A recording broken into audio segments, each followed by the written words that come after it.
distinguished guests, ladies and gentlemen, comrades and friends. It's my pleasure to bring greetings here this evening. We meet at a time in history when the objective deterioration in conditions in Manchester and Jamaica are evident.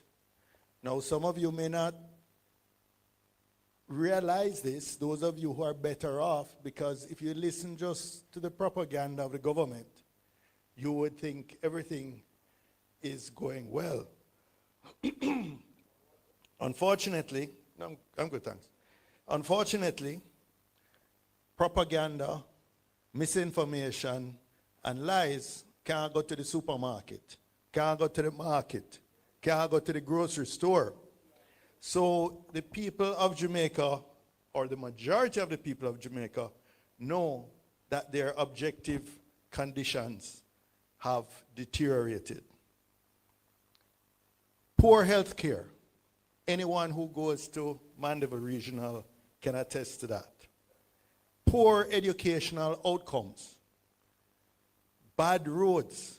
And if anyone wants a tour, I can take them to some concentrated areas in South Manchester. Low investment. Net foreign direct investment in Jamaica today is less than a third of what it was when we left office in 2016. Declining productivity per worker. Since 2007, the productivity per worker for each worker in Jamaica has declined by about 21%, which is why we're stuck in the low skill, low wage gap that Julian Robinson often speaks about. This administration, this JLP administration, has been in power for 14 of the last 18 years. And it's interesting that they only want to talk about the 18 years that started in 1989. They don't really want to talk about the last 18 years for which they've been in office for 14. So we find them celebrating today the fact that the poverty rate was 8.2%. What people may forget is that in 2007, when they took office, the poverty rate was 9-point-something%. What happened when they took office in 2007, it rocketed to over 20%. And it didn't start declining till the PNP came back into office 2012 to 2016, and we gave them back on a declining trajectory. Now, they're trumpeting, or I should say they're ringing out the fact that they now have 8-point-something versus 9-point-something% poverty 18 years ago. But at that pace, ladies and gentlemen, it would take us over a century to eliminate poverty in Jamaica. They want to campaign on their success in crime. But what do the statistics show? More Jamaicans have been murdered in Andrew Holness's 2 terms than in any other 2 terms in the history of Jamaica. How can they call that a success? And perhaps for those who may be watching from overseas, the most embarrassing thing is that we now have the most corrupt regime in the history of Jamaica.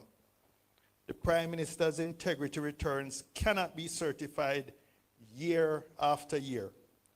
We have a Prime Minister under investigation for illicit enrichment, who in response takes the Integrity Commission to court to strike down the very laws that his own government passed, who starves the Financial Investigation Division of resources because a referral to investigate him was made to the FID. This is a regime that goes so low as to thief fertilizer from the peasant farmers. They thief Nutribun from school picnic. They will even steal money from the Bustamante Hospital with this outrageous overcharging by their cronies for a medical drill that is stealing money from sick children. How much lower can we go? And in fact, when Dr. Dawes, our spokesman on health, did his investigation, it emerges that there is a hidden owner of this company that's overcharging taxpayers for this medical drill. The company is actually controlled by someone referred to as A, the letter A. No, don't say Andrew. But until we learn who is the beneficial owner of that company, people will speculate. But ladies and gentlemen, this evening will give you hope. The People's National Party has a proven track record of performance. In this constituency of Central Manchester, when Kirkvine closed, we sought investors to replace Kirkvine, to get life after bauxite, and we brought Sutherland Global to Ward Avenue and to Northwest Manchester to employ thousands of young people. We built more schools. When I was MP in 2 terms, I built more schools in this one constituency than the JP has built in the entire Jamaica in the last 2 terms.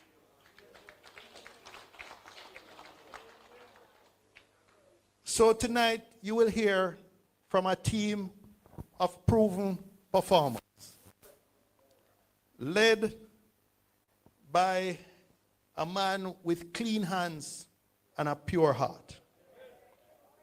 Someone I've known since he was in first form. He's been my friend, my business partner for 3 decades, and parliamentary colleague for nearly 2 decades. A man destined to be amongst the finest prime ministers this country has ever seen. I invite you this evening to listen carefully to our distinguished panel of presenters and to make notes of your questions, because you will hear of a powerful policy platform that is going to make Jamaica, indeed, Tricia, as you said, finally the place to live, work, raise family, and do business.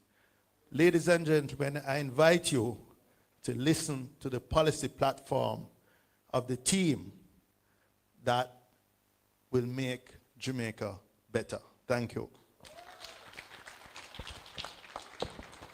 Thank you, Senator Bunting, for offering greetings from our sister country.